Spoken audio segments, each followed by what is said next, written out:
एक ओंकार सत्य गुर प्रसादि। रब एक है, ना कोई देवी रब है, ना कोई देवता रब है, ना कोई मूर्ति रब है। रब एक है, मूर्तियां की गिणती कोई नहीं, देवी देवतियां की गिणती कोई नहीं, अनगिणत हैं। रब की गिणती नहीं, रब एक है। ओंकार एक है, ओंग है ते कार भी है। कार का मतलब वो जो ओंग है वो लगातार कायम रहने वाली शक्ति है जी संसार में कायम रही है। सत्य उसकी होंद है। गुरु प्रसाद ही गुरु की कृपा नाल, गुरु की बाणी के उपदेश नाल, गुरु की बाणी पढ़न सुन विचारन नाल इस एक ओंकार सत नाल बंदे की जान पछाण हुंदी है। राग गोंड बाणी रविदास जीओ की घर दूजा। गूंड राग विच बाणी उचारण की है। घर दूजा का भाव है जिहड़ा ताल इत्थे वरतिया जाना गाउण विच, वो ताल जिहड़ा है उहनूं घर दूजा लिखिया है। मतलब ताल दे विच जिहड़ियां तालियां दी गिणती है जां भरियां दी गिणती है दो है। सो इस शब्द विच मुकंद शब्द बहुत बारी आउंदा है।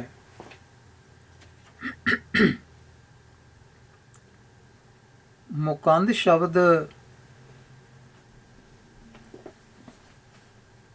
इस बारे जे देखिए तो पंजवें गुरु जी की बाणी विच ये शब्द मुकंद जिहड़ा है ये दो बारी वरत्या गया है। मुकंद मनोहर लक्ष्मी नारायण पन्ना 1082 उपर ਅਤੇ फिर पंजवें गुरु जी वालों ये शब्द वरत्या गया है पन्ना 897 उपर, जिथे पंक्ति आउंदी है ऋषिकेश गोपाल गोबिंद पूर्ण सर्वत्र मुकंद। रब के अर्थां विच इहदी वरतों की गई है मुकंद शब्द की। फिर ये शब्द भगत नामदेव जी की बाणी विच एक बारी वरत्या गया है।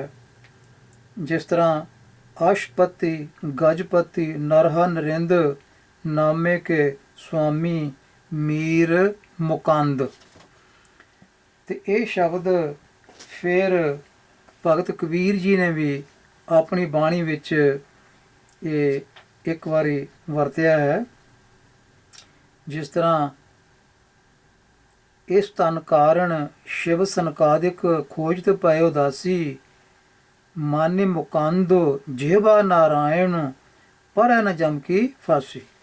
ये पन्ना 336 उपर ये पंक्ति भगत कबीर जी जिस विच ये मुकंद शब्द की वरतों की गई है। सो मुकंद शब्द जिहड़ा है संस्कृत विचों आया। संस्कृत विच हुंदा है मुकुंद, मुकुंद ते उत्थे ये वरते जाता है मुकुददात इति। इसका मतलब वो हस्ती जिहड़ी सालवेशन, जिस तरह सालवेशन मिलती है, one who give salvation, one from which we get salvation, one from that we get salvation, who is able to give salvation. Salvation की है? ये मुक्ति है। मुक्ति कादी है? इस संसार की मोह माया तो निर्लेप होने का ढंग है, उसनूं मुक्ति कहा गया है। सो मुक्ति दाता प्रभु है, प्रभु की बाणी है जिहड़ी गुरुआं नूं प्राप्त हुई है। सो ये बाणी जिहड़ी है ये मुक्ति दाता है। काम क्रोध लोभ अहंकार आदि मोह माया के जिहड़े बंधन हैं संसार विच, उन्हां तों ये मुक्ति देण वाली है। इत्थे मुक्ति का मतलब मरण तो बाद नहीं है।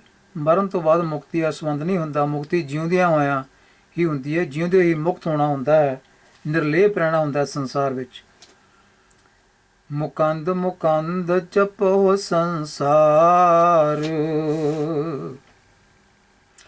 ਤੋ ਇੱਥੇ ਗੁਰੂ ਰਵਿਦਾਸ ਜੀ ਉਪਦੇਸ਼ ਕਰ ਰਹੇ ਹਨ ਕਿ ਦੁਨੀਆ ਦੇ ਲੋਕੋ, ਉਸ ਮੁਕਤੀ ਦਾਤੇ ਨੂੰ ਯਾਦ ਕਰੋ, ਉਸ ਪ੍ਰਭੂ ਨੂੰ ਯਾਦ ਕਰੋ ਜਿਹੜਾ ਤੁਹਾਨੂੰ ਮੋਹ ਮਾਇਆ ਤੋਂ ਮੁਕਤ ਕਰ ਸਕਦਾ ਹੈ।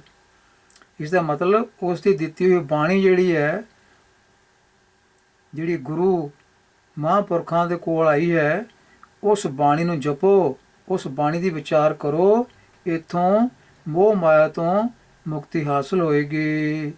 ਬਿਨ ਮੁਕੰਦ ਤਨ ਹੋਏ ਆਹਾਰ। ਆਹਾਰ ਦਾ ਮਤਲਬ ਵਿਅਰਥ ਚਲੇ ਜਾਣਾ। ਸੋ ਮਾਲਕ ਨੂੰ ਯਾਦ ਕਰਨ ਤੋਂ ਬਿਨਾਂ, ਉਸ ਦੀ ਬਾਣੀ ਨੂੰ ਪੜ੍ਹਨ ਸੁਣਨ ਵਿਚਾਰਨ ਤੋਂ ਬਿਨਾਂ ਇਹ ਸਰੀਰ ਜਿਹੜਾ ਹੈ, ਇਹ ਜਿਹੜਾ ਸਮਾਂ ਮਿਲਿਆ ਹੈ ਮਨੁੱਖਾ ਜਨਮ ਦਾ, ਇਹ ਵਿਅਰਥ ਚਲਾ ਜਾਂਦਾ ਹੈ।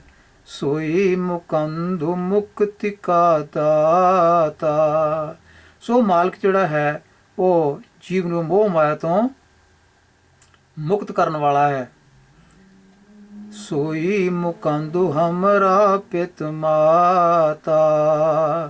ਤੇ ਉਹੀ ਸਾਡਾ ਪਿਤਾ ਹੈ, ਉਹੀ ਸਾਡੇ ਵਾਸਤੇ ਮਾਤਾ ਹੈ। ਹਮਰਾ ਪਿਤ ਮਾਤਾ, ਸਾਡੇ ਵਾਸਤੇ ਉਹੀ ਮਾਂ ਹੈ, ਉਹੀ ਪਿਓ ਹੈ।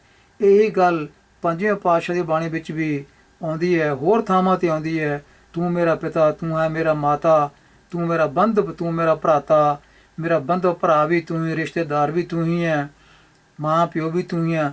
ਤੂੰ ਮੇਰਾ ਰਾਖਾ ਸਭਨੀ ਥਾਈਂ, ਤਾਂ ਪੌਕਿਆ ਕਾੜਾ ਜਿਉ। ਸੋ ਉਹੀ ਵਿਚਾਰ ਜਿਹੜਾ ਇੱਥੇ ਬਾਬਾ ਰਵਿਦਾਸ ਦੀ ਬਾਣੀ ਵਿੱਚ ਸਾਨੂੰ ਮਿਲਦਾ ਹੈ। ਸੋਈ ਮੁਕੰਦੁ ਹਮਰਾ ਪਿਤ ਮਾਤਾ, ਜੀਵਤ ਮੁਕੰਦੇ ਮਰਤ ਮੁਕੰਦੇ। ਤੋ ਜਨਮ ਤੋਂ ਲੈ ਕੇ ਮਰਨ ਤੱਕ ਇਹ ਪ੍ਰਾਣੀ, ਤੂੰ ਉਸ ਮਾਲਕ ਦੀ ਯਾਦ ਨਾਲ ਜੁੜਿਆ ਰਹਿ। ਭਾਵ ਗੁਰਬਾਣੀ ਦਾ ਉਪਦੇਸ਼ ਇਸ ਨੂੰ ਧਾਰਨ ਕਰੀ ਰੱਖ। ਤਾਕੇ ਸੇਵਕ ਕਉ ਸਦਾ ਆਨੰਦੇ। ਤੋ ਜਿਹੜਾ ਉਸ ਦਾ ਸੇਵਕ ਬਣ ਜਾਂਦਾ ਹੈ, ਬਾਣੀ ਵਿਚਾਰਨ ਲੱਗ ਜਾਂਦਾ ਹੈ, ਉਸ ਨੂੰ ਸਦਾ ਹੀ ਆਨੰਦ ਰਹਿੰਦਾ ਹੈ, ਸਦਾ ਹੀ ਆਤਮਿਕ ਖੁਸ਼ੀ ਉਸ ਕੋਲ ਰਹਿੰਦੀ ਹੈ। ਰਹਾਉ ਮੁਕੰਦ ਮੁਕੰਦ ਹਮਾਰੇ ਪ੍ਰਾਨੰ। ਤੋ ਪ੍ਰਭੂ ਪਾਤਸ਼ਾਹ ਜਿਹੜਾ ਹੈ ਉਹ ਤਾਂ ਸਾਡੀ ਜ਼ਿੰਦ ਜਾਨ ਹੈ। ਇਹਦਾ ਮਤਲਬ ਗੁਰਬਾਣੀ ਜਿਹੜੀ ਹੈ ਇਹ ਜ਼ਿੰਦ ਜਾਨ ਹੈ। ਇਸ ਤੋਂ ਬਿਨਾਂ ਜੀਣਾ ਮੁਸ਼ਕਲ ਹੈ। ਇਸ ਤੋਂ ਬਿਨਾਂ ਬੰਦਾ ਆਤਮਿਕ ਤੌਰ 'ਤੇ ਜਿਹੜਾ ਉਹ ਜਾਗਰੂਕ ਨਹੀਂ ਰਹਿ ਸਕਦਾ। ਜਪ ਮੁਕੰਦ ਮਸਤਕ ਨਿਸ਼ਾਨ। ਤੋ ਉਸ ਨੂੰ ਜਪਿਆ ਕਰ, ਉਸ ਮੁਕੰਦ ਨੂੰ ਜਪਿਆ ਕਰ, ਮਸਤਕ ਨਿਸ਼ਾਨੰ। ਤੇ ਇਸ ਤਰ੍ਹਾਂ ਕਰੇਗਾ ਤਾਂ ਫਿਰ ਤੇਰੇ ਮੱਥੇ ਤੇ ਨਿਸ਼ਾਨ ਲੱਗੇਗਾ। ਭਾਵ ਮੱਥੇ ਦੇ ਭਾਗ ਤੇਰੇ ਜਾਗ ਜਾਣਗੇ। ਗੁਰਬਾਣੀ ਦੀ ਵਿਚਾਰ ਨਾਲ ਜੁੜਿਆ ਕਰ, ਗੁਰਬਾਣੀ ਜਪਿਆ ਕਰ, ਪੜ੍ਹਿਆ ਕਰ। ਇਸ ਤਰ੍ਹਾਂ ਤੇਰੇ ਮੱਥੇ ਦੇ ਭਾਗ ਜਾਗ ਜਾਣਗੇ। ਭਾਵ ਮੋਹ ਮਾਇਆ ਤੋਂ ਜਿਹੜੀ ਮੁਕਤੀ ਹੈ ਉਹ ਆਸਾਨ ਹੋ ਜਾਏਗੀ। ਸੇਵ ਮੁਕੰਦ ਕਰੈ ਵੈਰਾਗੀ। ਜਿਹੜੀ ਮੁਕੰਦ ਦੀ ਸੇਵਾ ਆ ਉਹ ਬੰਦੇ ਨੂੰ ਵੈਰਾਗਵਾਨ ਕਰ ਦਿੰਦੀ ਹੈ। ਇਸ ਦਾ ਮਤਲਬ ਗੁਰਬਾਣੀ ਪੜ੍ਹੋ, ਗੁਰਬਾਣੀ ਵਿਚਾਰੋ। ਗੁਰਬਾਣੀ ਪੜ੍ਹਨ ਵਿਚਾਰਨ ਨਾਲ ਬੰਦੇ ਅੰਦਰ ਬਿਰਹਾ ਪੈਦਾ ਹੁੰਦਾ, ਵਿਛੋੜਾ ਪੈਦਾ ਹੁੰਦਾ, ਵੈਰਾਗ ਪੈਦਾ ਹੁੰਦਾ ਹੈ ਗੁਰੂ ਪਰਮੇਸ਼ਰ ਵਾਸਤੇ। ਇਸ ਦੇ ਅੰਦਰ ਪ੍ਰੇਮ ਪੈਦਾ ਹੁੰਦਾ ਹੈ। ਸੋਈ ਮੁਕੰਦ ਦੁਰਲਭ ਧਨ ਲਾਦੀ। ਤੋ ਉਹੀ ਜਿਹੜਾ ਪਾਤਸ਼ਾਹ ਹੈ, ਉਹੀ ਪ੍ਰਭੂ ਪਾਤਸ਼ਾਹ ਹੈ ਜਿੱਥੋਂ ਗਰੀਬ ਨੂੰ ਧਨ ਮਿਲ ਜਾਂਦਾ ਹੈ। ਇਹ ਕਿਹੜਾ ਧਨ ਹੈ? ਨਾਮ ਦਾ ਧਨ। ਦੁਰਬਲ ਨੂੰ, ਗਰੀਬ ਨੂੰ ਨਾਮ ਦਾ ਧਨ ਵੀ ਉਸ ਕੋਲ ਮਿਲ ਜਾਂਦਾ ਹੈ। ਸੋ ਨਾਮ ਦਾ ਧਨ ਜਿਹੜਾ ਹੈ ਉਹ ਕਿੱਥੇ ਹੈ? ਉਹ ਗੁਰਬਾਣੀ ਵਿੱਚ ਹੈ। ਜਿਹੜੀ ਮਹਾਂਪੁਰਖਾਂ ਨੂੰ ਪ੍ਰਾਪਤ ਹੋਈ ਬਾਣੀ, ਉਹਦੇ ਵਿੱਚ ਨਾਮ ਧਨ ਹੈ। ਸੋ ਇਹ ਵੀ ਮਿਲ ਜਾਂਦਾ ਹੈ। ਏਕ ਮੁਕੰਦ ਕਰੈ ਉਪਕਾਰ। ਤੋ ਇੱਕ ਜੋ ਮੁਕੰਦ ਹੈ ਪ੍ਰਭੂ ਪਾਤਸ਼ਾਹ ਹੈ, ਉਹ ਮੇਰੇ ਉੱਤੇ ਵੀ ਉਪਕਾਰ ਕਰੇ, ਕਿਰਪਾ ਕਰੇ। ਹਮਰਾ ਕਹਾਂ ਕਰੈ ਸੰਸਾਰ। ਤਾਂ ਫਿਰ ਜਦੋਂ ਉਸ ਦੀ ਮਿਹਰ ਹੋ ਜਾਏਗੀ ਤਾਂ ਫਿਰ ਜਿਹੜੇ ਲੋਕ ਮੈਨੂੰ ਚਮਾਰ ਚਮਾਰ ਕਰਕੇ ਆਖਦੇ ਹਨ, ਟਿਚਰਾਂ ਕਰਦੇ ਹਨ, ਮਾਹੌਲ ਉਡਾਉਂਦੇ ਹਨ, ਉਹ ਮੇਰਾ ਫਿਰ ਕੁਝ ਨਹੀਂ ਵਿਗਾੜ ਸਕਣਗੇ। ਮੇਟੀ ਜ਼ਾਤੀ ਹੁਏ ਦਰਬਾਰੇ। ਤੋ ਇਸ ਤਰ੍ਹਾਂ हे प्रभु, तेरी भगती ने बंदगी ने मेटी जात, ये जात का भरम जिहड़ा दूर कर दिता है।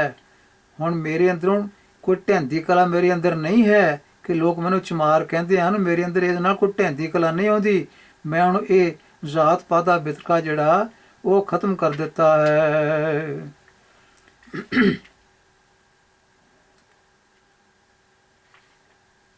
अगे कहते हैं, तू ही मुकंद जोग जुग तारे। तू ही वो सच्चा पातशाह है, जोग जुगतार। जोग जुगतार का मतलब है, जोग का मतलब होंदा है मिलाप, जोग। तो जोग जुग, इत्थे जोग जुग का मतलब जुगा जुगा विच है। वो गग्गे नौकड़ जिदा होंदा, जोग का मतलब मिलाप होंदा है। इत्थे है गग्गा मुक्ता जोग जुग, इसका मतलब जुगा जुगा विच।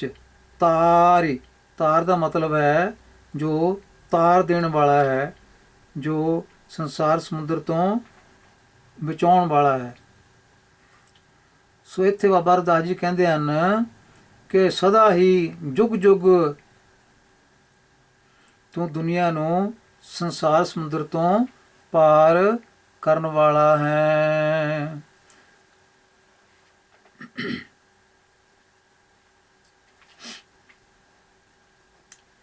अगे फरमान करते हैं, उपज्यो ज्ञान हुआ प्रगाश।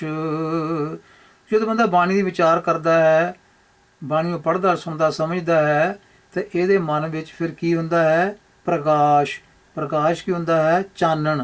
हनेरा दूर हुंदा है, भरम भुलेखे दूर हुंदे हन, ते जो आत्मिक जीवन है, चंगा सच्चा सुच्चा जीवन, ਉਹਦੀ फिर सूझ बूझ पैदा हुंदी है।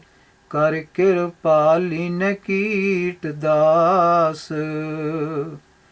सो कीट दास मतलब निमाणा जिहा कीड़े वर्गा दास। तो मेहर करके कृपा करके उस मालक ने मैनू अपना बना लिया है। मैनू कीड़े जे नू निमाणे जे नू उसने अपना बना लिया है। कहो रविदास अब तृष्णा चूकी। तो हुण की होया है, जो मैनू उसने अपना बना लिया है, तां तृष्णा चूकी, मोह माया दी भटकना जिहड़ी है वो खत्म हो गई है, तृष्णा मुक गई है।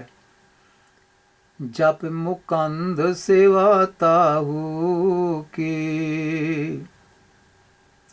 तो हुण ऐसी हालत बन गई है कि उस मालक दी सदा बंदगी विच मन जुड़दा है, तो उस मालक दी सेवा रूपी बंदगी विच मैं लगा रहिंदा हां। अगला शब्द गुण राग दा है, ਜਿਉ 860 ਤੀਰਥ ਨਾਵੈ। ਹੁਣ ਉਹ ਕੌਣ ਹੈ, ਇਹਦੇ ਬਾਰੇ ਰਹਾਉ ਦੀਆਂ ਪੰਕਤੀਆਂ ਵਿੱਚ ਅੱਗੇ ਜਾ ਕੇ ਦਿੱਤਾ ਹੈ। ਜਿਹੜਾ ਨਿੰਦਿਆ ਕਰਨ ਵਾਲਾ ਹੈ ਸਾਧੂ ਪੁਰਸ਼ਾਂ ਦੀ, ਗੁਰਮੁਖਾਂ ਦੀ, ਜਿਹੜੇ ਰੱਬ ਨਾਲ ਇੱਕਮਿਕ ਹੋ ਚੁੱਕੇ ਹਨ, ਰੱਬ ਦਾ ਰੂਪ ਹੋ ਚੁੱਕੇ ਹਨ, ਜਿਵੇਂ ਕਬੀਰ, ਰਵਿਦਾਸ ਜੀ ਅਤੇ ਹੋਰ ਭਗਤ ਗੁਰੂ ਸਾਹਿਬਾਨ, ਤੇ ਇਹ ਸਾਰੇ ਰੱਬ ਨਾਲ ਇੱਕਮਿਕ ਹੋ ਚੁੱਕੇ ਸਨ। ਇਹਨਾਂ ਦੀ ਨਿੰਦਿਆ ਕਰਨ ਵਾਲਾ ਜਿਹੜਾ ਹੈ ਉਹਦੇ ਬਾਰੇ ਗੱਲ ਕਰਦੇ ਹਨ। ਜੇ ਉਹ 860 ਤੀਰਥ ਨਹਾਵੈ। ਤੋ ਜਿਹੜਾ ਇਹ ਨਿੰਦਿਆ ਕਰਨ ਵਾਲਾ ਆ, ਉਹ ਚਾਹੇ 18 ਤੀਰਥਾਂ ਦਾ ਇਸ਼ਨਾਨ ਕਿਉਂ ਨਾ ਕਰਦਾ ਫਿਰੇ, ਜੇ ਉਹ ਦੁਆਦਸ਼ ਸ਼ਿਲਾ ਪੂਜਾਵੈ। ਜੇ ਉਹ ਦੁਆਦਸ਼ ਦਾ ਮਤਲਬ ਹੈ 2 ਜਮਾ 10, 12 ਹੋ ਗਈਆਂ, 2 ਜਮਾ 10 12, 12 शिवलिंग। ये 12 शिवलिंग उन्होंने वास्ते गल की है। भावें वो प्राणी जोड़ा है, जोड़े शिव जी के 12 शिवलिंग आ, भावें ਉਹਨਾਂ ਥਾਵਾਂ 'ਤੇ ਜਾ ਕੇ ਪੂਜਾ ਕਰਦਾ ਫਿਰੇ ਜਿੱਥੇ ਸ਼ਿਵਲਿੰਗ ਹਨ, ਜਿਵੇਂ ਸੋਮਨਾਥ ਹੋਇਆ, ਬਦਰੀ ਨਾਰਾਇਣ ਹੋਇਆ, ਰਮੇਸ਼ਵਰ ਹੋਇਆ, ਨਾਗੇਸ਼ਵਰ ਹੋਇਆ, ਬੈਜਨਾਥ, ਭੀਮ ਸ਼ੰਕਰ, ਕੇਦਾਰ ਆਦਿਕ। ਇਹ 12 ਸ਼ਿਵਲਿੰਗ 12 ਥਾਵਾਂ 'ਤੇ ਇਹ ਸਥਾਪਿਤ ਕੀਤੇ ਗਏ ਹਨ। ਜਿਹੜਾ ਭਾਵੇਂ ਇਹਨਾਂ 12 ਥਾਵਾਂ 'ਤੇ ਜਾ ਕੇ ਨਿੰਦਿਆ ਕਰਨ ਵਾਲਾ, ਭਾਵੇਂ ਇਹਨਾਂ ਛਿਲਾਂ ਦੀ, ਕਿਉਂਕਿ ਪੱਥਰ ਦੀਆਂ ਇਹ ਮੂਰਤੀਆਂ ਦੇ ਰੂਪ ਵਿੱਚ ਹਨ, ਇਹਨਾਂ ਦੀ ਪੂਜਾ ਕਰਦਾ ਹੋਵੇ। ਜੇ ਉਹ ਕੂਪ ਤਟਾ ਦੇਵਾਵੈ, ਤੇ ਜੇ ਉਹ ਦਾਨੀ ਬਣ ਕੇ ਜਿੱਥੇ ਲੋੜ ਹੈ ਉੱਥੇ ਲੋਕਾਂ ਵਾਸਤੇ ਪਾਣੀ ਪੀਣ ਵਾਸਤੇ ਖੂਹ ਵੀ ਲਵਾ ਦੇਵੇ। ਕੂਪ ਦਾ ਮਤਲਬ ਹੈ ਖੂਹ, ਸੋ ਤਟਾ ਦਾ ਮਤਲਬ ਹੈ ਤਲਾਬ ਵੀ ਬਣਾ ਦੇਵੇ, ਤਾਂ ਫਿਰ ਕੀ ਹੁੰਦਾ ਹੈ? ਕਰੈ ਨਿੰਦ ਸਭ ਬਿਰਥਾ ਜਾਵੈ। ਤੋ ਜੇ ਉਹ ਰੱਬ ਨਾਲ ਇੱਕ ਵਿਖ ਹੋਇਆਂ ਦੀ, ਭਗਤ ਕਬੀਰ, ਭਗਤ ਨਾਮਦੇਵ ਜੀ, ਜਿਹੜੇ 35 ਜਿਹੜੇ ਮਹਾਂਪੁਰਖ ਹੋਏ ਹਨ, ਜਿਨ੍ਹਾਂ ਦੀ ਬਾਣੀ ਗੁਰੂ ਗ੍ਰੰਥ ਸਾਹਿਬ ਵਿੱਚ ਦਰਜ ਹੈ, ਇਹ ਸਾਰੇ ਰੱਬ ਨਾਲ ਇੱਕਮਿਕ। ਜੇ ਇਹੋ ਜਿਹੇ ਮਹਾਂਪੁਰਖਾਂ ਦੀ ਕੋਈ ਨਿੰਦਿਆ ਕਰਦਾ ਹੈ ਤਾਂ ਫਿਰ ਇੱਥੇ ਬਾਬਾ ਰਵਿਦਾਸ ਜੀ ਕਹਿੰਦੇ ਹਨ, ਸਭ ਬਿਰਥਾ ਜਾਵੇ। ਉਹਦਾ ਨਹਾਉਣਾ, ਉਹਦਾ ਇਹ ਸ਼ਿਵਲਿੰਗਾਂ ਦੀ ਪੂਜਾ ਕਰਨੀ, ਉਹਦਾ ਦਾਨ ਕਰਕੇ ਖੂਹ ਲਵਾਉਣੇ, ਤਲਾਬ ਬਣਾ ਕੇ ਦੇਣੇ, ਇਹਨਾਂ ਦਾ ਕੋਈ ਅਰਥ ਨਹੀਂ ਰਹਿ ਜਾਂਦਾ, ਇਹਨਾਂ ਦਾ ਕੋਈ ਲਾਭ ਉਸ ਪ੍ਰਾਣੀ ਨੂੰ ਨਹੀਂ ਮਿਲਦਾ। ਸਾਧਕ ਨਿੰਦਕ ਕੈਸੇ ਤਰੈ। ਤੋ ਜਿਹੜਾ ਸਾਧੂ ਦਾ ਨਿੰਦਕ ਹੈ, ਮਹਾਂਪੁਰਖਾਂ ਦਾ ਜਿਹੜਾ ਨਿੰਦਕ ਹੈ, ਰੱਬ ਨਾਲ ਇੱਕਮਿਕ ਜਿਹੜੇ ਹੋ ਚੁੱਕੇ ਹਨ, ਉਹਨਾਂ ਦੀ ਨਿੰਦਿਆ ਕਰਨ ਵਾਲਾ ਕੈਸੇ, ਦੱਸੋ ਕਿਵੇਂ ਤਰ ਸਕਦਾ ਹੈ? ਉਹ ਮੋਹ ਮਾਇਆ ਤੇ ਹੰਕਾਰ ਚੋਂ ਬਚੇ ਨਹੀਂ ਸਕਦਾ। ਉਹ ਤਾਂ ਇੱਦਾਂ ਦੇ ਕਰਮ ਕਾਂਡਾਂ ਵਿੱਚ ਲੱਗਾ ਰਹੇਗਾ, ਪਰ ਉਹਦਾ ਮਨ ਜਿਹੜਾ ਹੈ ਉਹ ਨਿੰਦਿਆ ਚੁਗਲੀ ਵਿੱਚ ਹੋਣ ਕਰਕੇ ਹਰ ਵੇਲੇ ਤਪਿਆ ਰਹਿੰਦਾ ਹੈ। ਸਰ ਪਰ ਜਾਨੋ ਨਰਕ ਹੀ ਪਰੈ ਰਹਾਉ। ਸਰ ਪਰ ਦਾ ਮਤਲਬ ਹੈ ਸਪਸ਼ਟ ਗੱਲ ਹੈ, ਇਹ ਗੱਲ ਪ੍ਰਤੱਖ ਹੈ, ਇਹ ਜ਼ਰੂਰ ਹੈ, ਇਹ ਸਹੀ ਹੈ। ਇਸ ਨੂੰ ਇਹ ਸਮਝੋ ਵੀ ਉਹ ਜਿਹੜਾ ਬੰਦਾ ਹੈ ਨਰਕ ਹੀ ਭਰੈ, ਉਹ ਨਰਕ ਵਿੱਚ ਹੀ ਪਿਆ ਰਹਿੰਦਾ ਹੈ। ਇਸ ਦਾ ਭਾਵ ਹੈ ਉਹਦੇ ਉੱਪਰ ਦੁੱਖਾਂ ਦੇ ਪਹਾੜ ਟੁੱਟੇ ਰਹਿੰਦੇ ਹਨ। ਜੇ ਉਹ ਗ੍ਰਹਣ ਕਰੈ ਕੁਲ ਖੇਤੇ। ਤੋ ਜੇ ਉਹ ਕੁਲ ਖੇਤ ਦਾ ਮਤਲਬ ਹੈ ਕੁਰੂਕਸ਼ੇਤਰ, ਜਿੱਥੇ ਗ੍ਰਹਿਣ ਲੱਗਦਾ ਹੈ, ਗ੍ਰਹਣ ਕਰੈ, ਉੱਥੇ ਗ੍ਰਹਿਣ ਦੇ ਸਮੇਂ ਜਾ ਕੇ ਉੱਥੇ ਜਾ ਕੇ ਨਹਾਉਂਦਾ ਫਿਰੇ। ਹਰ ਪੈ ਨਾਰੀ ਸ਼ਿੰਗਾਰ ਸਮੇਤੇ, ਤੇ ਆਪਣੀ ਘਰ ਵਾਲੀ ਨੂੰ ਸ਼ਿੰਗਾਰ ਕੇ ਗਹਿਣਿਆਂ ਨਾਲ, ਤੇ ਫਿਰ ਉਹ ਅਰਪ ਮੈਨੇ ਅਰਪਣ ਕਰ ਦੇਵੇ ਬ੍ਰਾਹਮਣਾਂ ਨੂੰ ਦਾਨ ਦੇਵੇ। ਕਿਉਂਕਿ ਬ੍ਰਾਹਮਣਾਂ ਨੇ ਇਹ ਗੱਲ ਉਸ ਵੇਲੇ ਰੱਖੀ ਸੀ, ਜਿਹੜਾ ਆਪਣੇ ਘਰ ਵਾਲੀ ਦਾ ਵੀ ਦਾਨ ਕਰ ਦਿੰਦਾ ਉਹ ਹੀ ਮਹਾਨ ਹੈ, ਉਹਨੂੰ ਵੀ ਜਾ ਕੇ ਅੱਗੇ ਨਰਕ ਨਹੀਂ ਭੋਗਣਾ ਪਊਗਾ। ਤੋ ਇਸ ਤਰ੍ਹਾਂ ਦੇ ਪਖੰਡ ਹੈ, ਇਹ ਬ੍ਰਾਹਮਣਵਾਦ ਵਿੱਚ ਚੱਲ ਰਹੇ ਸਨ। ਤੇ ਇੱਥੇ ਗੁਰੂ ਰਵਿਦਾਸ ਜੀ ਵੀ ਇਸ ਗੱਲ ਦਾ ਜ਼ਿਕਰ ਕਰਦੇ ਹਨ ਕਿ ਭਾਵੇਂ ਉਹ ਆਪਣੀ ਗਹਿਣੇ ਨਾਲ ਸ਼ਿੰਗਾਰੀ ਹੋਈ ਔਰਤ ਨੂੰ ਵੀ ਬ੍ਰਾਹਮਣਾਂ ਨੂੰ ਦਾਨ ਕਰ ਦੇਵੇ। ਸਗਲੀ ਸਿਮ੍ਰਿਤੀ ਸ਼੍ਰਵਣੀ ਸੁਨੈ। ਤੋ ਇਹ ਜਿਹੜਾ ਸ਼ਬਦ ਹੈ ਸਿਮ੍ਰਿਤੀ ਹੈ, ਇਹਨੂੰ ਅਗਿਆਨਤਾ ਕਰਕੇ ਬਹੁਤ ਸਾਰੇ ਸੱਜਣ ਸਿਮਰਤ ਪੜ੍ਹਦੇ ਹਨ। ਸਿਮਰਤ ਹੁੰਦਾ ਯਾਦ ਕਰਨਾ, ਜਿੱਦਾਂ ਸਿਮਰਤ ਪ੍ਰਭ ਕਾ ਨਾਮ, ਉਹ ਯਾਦ ਕਰਨ ਦਾ ਮਤਲਬ ਹੈ। ਇਹ ਵਰਡ ਹੈ, ਇੱਥੇ 3 ਸਿਹਾਰੀਆਂ ਹਨ। ਸਿਮ੍ਰਿਤੀ ਇਹ ਕਿਤਾਬਾਂ ਦੇ ਨਾਂ ਹਨ, ਜਿਹੜੇ ਹਿੰਦੂ ਮਤ ਦੀਆਂ ਪੁਸਤਕਾਂ ਜਿਹਨਾਂ ਨੂੰ ਸਿਮਰਤੀਆਂ ਕਹਿੰਦੇ ਹਨ, ਜਿਹੜੀਆਂ ਵੇਦਾਂ ਵਿੱਚੋਂ ਨਿਕਲੀਆਂ। ਵੇਦ ਕੀ ਪੁੱਤਰੀ ਸਿਮਰਤੀ ਪਾਈ, ਜਿਹੜੀਆਂ ਲੋਕਾਂ ਵਾਸਤੇ ਕਰਮ ਕਾਂਡਾਂ ਦੇ ਸੰਗਲ ਲੈ ਕੇ ਆਈਆਂ, ਉਹਨਾਂ ਦਾ ਨਾਂ ਸਿਮਰਤੀਆਂ, ਕਰਮ ਕਾਂਡ ਵਾਲੀਆਂ। ਤੇ ਜਿੰਨੀਆਂ ਵੀ ਸਿਮਰਤੀਆਂ ਹਨ, ਉਹ ਨਿੰਦਿਆ ਕਰਨ ਵਾਲਾ ਬੰਦਾ ਜਿਹੜਾ ਇਹਨਾਂ ਨੂੰ ਆਪਣੇ ਕੰਨਾਂ ਨਾਲ ਸੁਣਦਾ ਫਿਰੇ। ਕਰੈ ਨਿੰਦ ਕਵਨ ਨਹੀਂ ਗੁਨੈ। ਤੇ ਮਹਾਂਪੁਰਖਾਂ ਦੀ ਨਿੰਦਿਆ ਕਰਨ ਵਾਲਾ ਜਿਹੜਾ ਰੱਬ ਨਾਲ ਇੱਕਮਿਕ ਹੋਇਆ ਦੀ ਨਿੰਦਿਆ ਚੁਗਲੀ ਕਰਨ ਵਾਲਾ, ਉਹ ਹਰ ਵੇਲੇ ਤਪਿਆ ਰਹਿੰਦਾ ਹੈ। ਮਨ ਉਹਦਾ ਜਿਵੇਂ ਨਰਕ ਵਿੱਚ ਜੀ ਰਿਹਾ ਹੋਵੇ, ਤਾਂ ਉਹਨੂੰ ਕੋਈ ਇਹਨਾਂ ਸਿਮਰਤੀਆਂ ਦੇ ਸੁਣਨ ਦਾ ਕੋਈ ਲਾਭ ਨਹੀਂ ਹੁੰਦਾ, ਕਿਉਂਕਿ ਉਹਦਾ ਮਨ ਬਦਲਦਾ ਹੀ ਨਹੀਂ। ਜੇ ਉਹ ਅਨਿਕ ਪ੍ਰਸਾਦ ਕਰਾਵੇ। ਤੋ ਅਸਲੀ ਸ਼ਬਦ ਜਿਹੜਾ ਪ੍ਰਸਾਦ ਹੁੰਦਾ, ਜਿਹਦਾ ਮਤਲਬ ਇਹਦਾ ਮਤਲਬ ਕਿਰਪਾ ਵੀ ਹੁੰਦਾ ਹੈ, ਤੇ ਇਹਦਾ ਮਤਲਬ ਮੂਰਤੀਆਂ ਨੂੰ ਕੋਈ ਚੀਜ਼ਾਂ ਭੇਟਾ ਕਰਨੀਆਂ, ਪ੍ਰਸਾਦ ਕਰਾਵੇ। ਤੋ ਭੋਗ ਲਾਉਣ ਵਾਸਤੇ ਵਸਤੂਆਂ ਨੂੰ ਇੱਦਾਂ ਦਾਨ ਕਰੇ, ਠਾਕਰਾਂ ਨੂੰ, ਮੂਰਤੀਆਂ ਨੂੰ ਭੋਗ ਲਵਾਉਂਦਾ ਫਿਰੇ ਕਈ ਪ੍ਰਕਾਰ ਦਾ ਖਾਣੇ ਬਣਾ ਕੇ। ਭੂਮੀ ਦਾਨ ਸ਼ੋਭਾ ਮੰਡਪ ਪਾਵੇ। ਸੋ ਇਹਨੂੰ ਪੜ੍ਹਦੇ ਲੋਕ ਇਹ ਭੂਮ ਦਾਨ। ਭੂਮ ਕੀ ਹੁੰਦਾ? ਭੂਮੀ ਹੁੰਦੀ ਹੈ, ਜ਼ਮੀਨ, ਭੂਮੀ। ਜੇ ਕਹੋ ਤੇਰੇ ਕੋਲ ਕਿੰਨੀ ਭੂਮ ਆ, ਗੱਲ ਬਣਦੀ ਕੋਈ? ਮੈਂ ਆਪਣੀ ਭੂਮ ਵੇਚ ਦਿੱਤੀ, ਕੋਈ ਗੱਲ ਬਣਦੀ? ਤੂੰ ਮੰਮੇ ਦੀ ਵਿਆਰੀ ਜਿਹੜੀ ਆ ਉਹ ਸਿਆਰੀ ਵਿੱਚ ਬਦਲੀ ਹੋਈ ਆ, ਪਰ ਇਹ ਖਤਮ ਨਹੀਂ ਹੋਈ, ਸਾਊਂਡ ਖਤਮ ਨਹੀਂ ਹੋਈ। ਸਾਊਂਡ ਲੰਬੀ ਸੀ, ਉਹ ਛੋਟੀ ਹੋ ਗਈ ਆ, ਪਰ ਸਾਊਂਡ ਉੱਥੇ ਹੀ ਹੈ, ਸਾਊਂਡ ਗਏ ਨਹੀਂ ਕਿਤੇ, ਮਮਾਖਰ ਮੁਕਤਾ ਨਹੀਂ ਹੋਇਆ।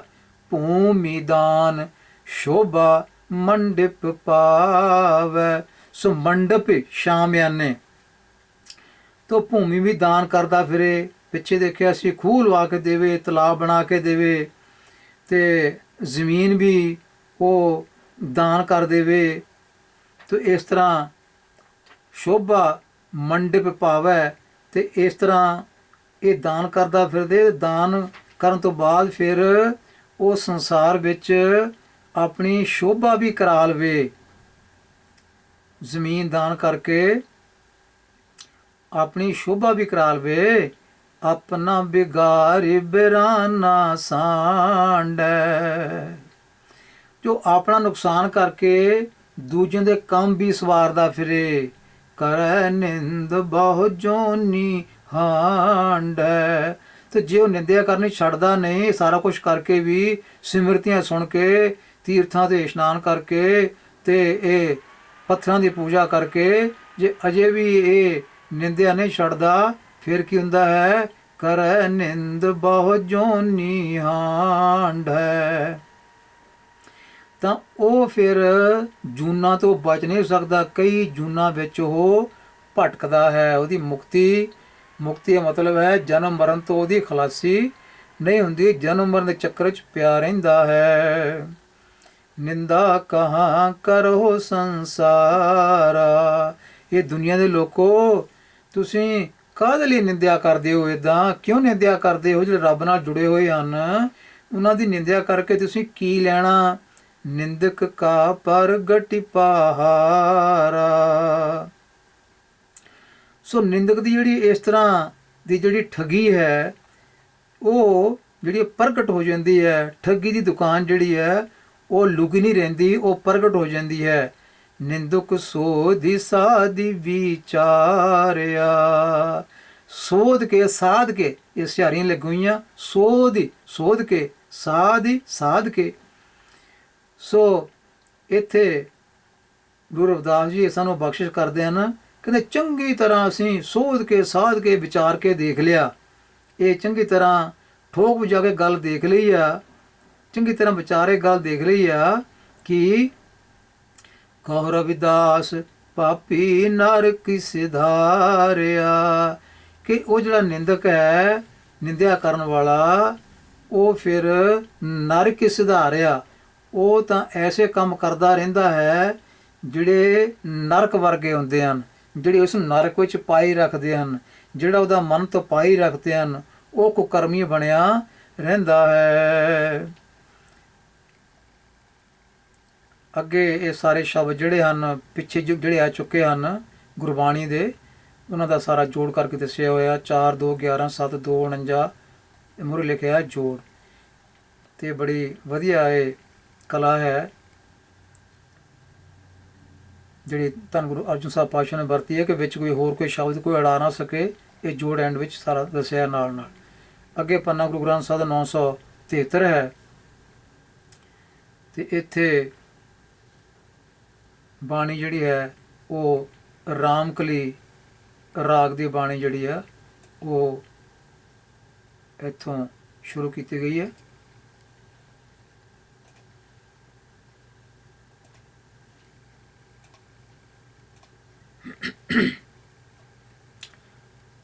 ਇੱਕ ਓੰਕਾਰ ਸਤਿ ਗੁਰ ਪ੍ਰਸਾਦ।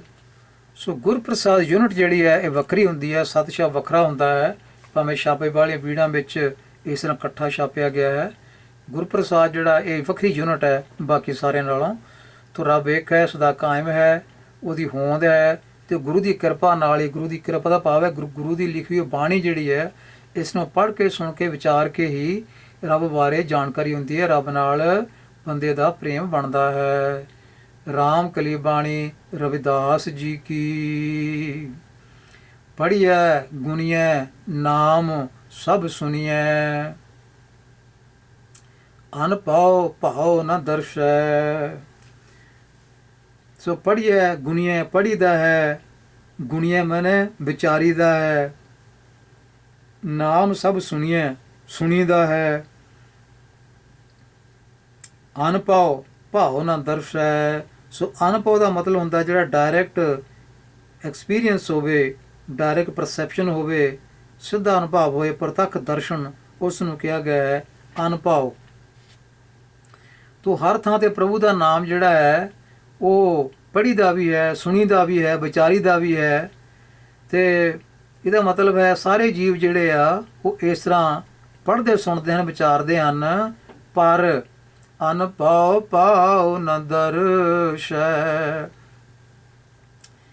ਪਰ ਇਹ ਜਿਹੜੇ ਸੰਸਾਰ ਦੇ ਵਿੱਚ ਮੋਹ ਮਾਇਆ ਦੇ ਚੱਕਰ ਹਨ, ਕਾਮ ਕ੍ਰੋਧ ਲੋਭ ਹੰਕਾਰ ਆਦਿਕ ਹਨ, ਸੋ ਇਹਨਾਂ ਦੇ ਕਰਕੇ ਮਨ ਵਿੱਚ ਫਿਰ ਵੀ ਅਨਭਉ ਭਾਉ ਨ ਦਰਸ਼ੈ। ਭਾਵ ਦਾ ਮਤਲਬ ਹੈ ਪ੍ਰੇਮ, ਫਿਰ ਵੀ ਰੱਬ ਨਾਲ ਪ੍ਰੇਮ ਜਿਹੜਾ ਆ ਉਹ ਪੈਦਾ ਨਹੀਂ ਹੁੰਦਾ, ਪ੍ਰਭੂ ਦਾ ਪਿਆਰ ਪੈਦਾ ਨਹੀਂ ਹੁੰਦਾ, ਪ੍ਰਭੂ ਦਾ ਦਰਸ਼ਨ ਅਨਭਉ ਦਰਸ਼ਨ ਨਹੀਂ ਹੁੰਦਾ, ਪ੍ਰਭੂ ਨਾਲ ਪ੍ਰੇਮ ਬਣਦਾ ਨਹੀਂ, ਭਾਵੇਂ ਸਭ ਕੁਛ ਪੜ੍ਹੀਦਾ ਹੈ, ਸੁਣੀਦਾ ਹੈ, ਵਿਚਾਰੀਦਾ ਹੈ। ਇਹ ਗੁਰੂ ਰਵਿਦਾਸ ਜੀ ਇੱਥੇ ਬਿਆਨ ਕਰਦੇ ਹਨ। ਉਹਦਾ ਕਾਰਨ ਕੀ ਹੈ? ਲੋਹਾ ਕੰਚਨ ਹਿਰਨ ਹੋਏ ਕੈਸੇ। ਲੋਹਾ ਜਿਹੜਾ ਆ ਉਹ ਸੋਨਾ ਕਿਵੇਂ ਬਣ ਸਕਦਾ ਹੈ?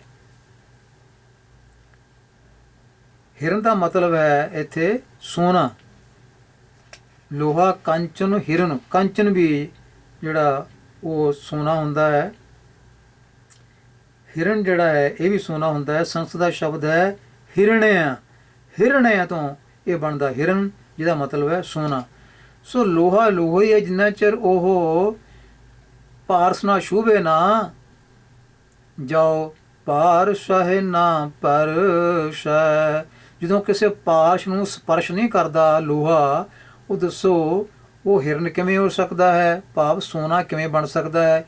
ਇਸੇ ਤਰ੍ਹਾਂ ਪੜ੍ਹਨ ਨਾਲ, ਗੁਣਨ ਨਾਲ, ਵਿਚਾਰਨ ਨਾਲ ਰੱਬ ਦਾ ਨਾਂ ਹਰ ਥਾਂ ਦੇ ਉੱਤੇ ਇਹ ਰੱਬ ਨਾਲ ਪ੍ਰੇਮ ਨਹੀਂ ਪੈਦਾ ਕਰ ਸਕਦਾ ਜੇ ਪੜ੍ਹਨ ਵਾਲਾ ਜਿਹੜਾ ਹੈ ਉਹ ਪਾਰਸ਼ ਨਾਲ ਛੋਹਿਆ ਨਹੀਂ।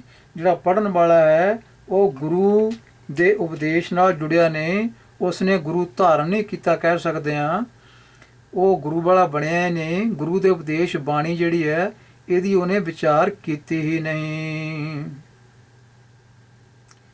ਦੇਵ ਸੰਸ਼ੈ ਗਾਂਠ ਨ ਛੂਟੈ। ਦੇਵ, ਦੇਵ ਸ਼ਬਦ ਇੱਥੇ ਉਸੇ ਤਰ੍ਹਾਂ ਹੀ ਹੈ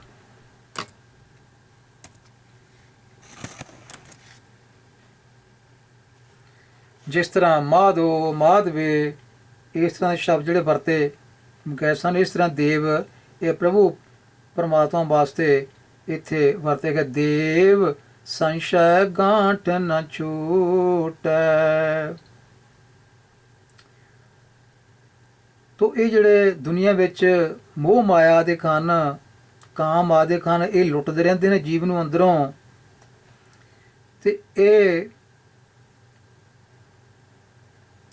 ਇਹਨਾਂ ਦੇ ਲੁੱਟਣ ਦੇ ਕਾਰਨ ਫਿਰ ਮਨ ਦੇ ਨਾਲ ਜਿਹੜਾ ਪ੍ਰਭੂ ਦੀ ਸ਼ੋਅ ਜਿਹੜੀ ਆ ਉਹ ਬਣਦੀ ਨਹੀਂ, ਪ੍ਰੇਮ ਬਣਦਾ ਨਹੀਂ। ਅਤੇ ਜਿਹੜੇ ਸਹਿਮ ਹਨ, ਸ਼ੰਕੇ ਹਨ, ਭਰਮ ਹਨ, ਇਹਨਾਂ ਦੀ ਜਿਹੜੀ ਆ ਇਹਨਾਂ ਤੋਂ ਛੁਟਕਾਰਾ ਨਹੀਂ ਹੁੰਦਾ। ਸੰਸ਼ੈ ਗਾਂਠ, ਸ਼ੰਕਿਆਂ ਦੀ ਗੱਠ, ਭਰਮਾਂ ਦੀ ਗੱਠ ਜਿਹੜੀ ਆ ਇਹ ਨਾ ਛੁੱਟੇ, ਇਹ ਖੁੱਲ੍ਹਦੇ ਨਹੀਂ, ਭਰਮ ਦੂਰ ਨਹੀਂ ਹੁੰਦੇ।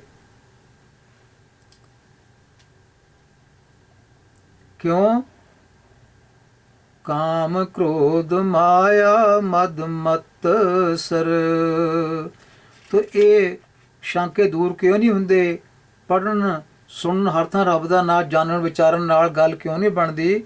ਕਿਉਂਕਿ ਇਹ ਜਿਹੜੇ ਕਾਮ ਕ੍ਰੋਧ ਲੋਭ ਮੋਹ ਹੰਕਾਰ ਆਦਿਕ ਹਨ, ਇਹ ਬੰਦੇ ਨੂੰ ਜਦੋਂ ਢਾਹ ਲੈਂਦੇ ਹਨ, ਬੰਦਾ ਇਹਨਾਂ ਦੇ ਅਧੀਨ ਹੁੰਦਾ ਹੈ, ਤਾਂ ਫਿਰ ਪ੍ਰਭੂ ਨਾਲ ਪ੍ਰੇਮ ਨਹੀਂ ਬਣਦਾ।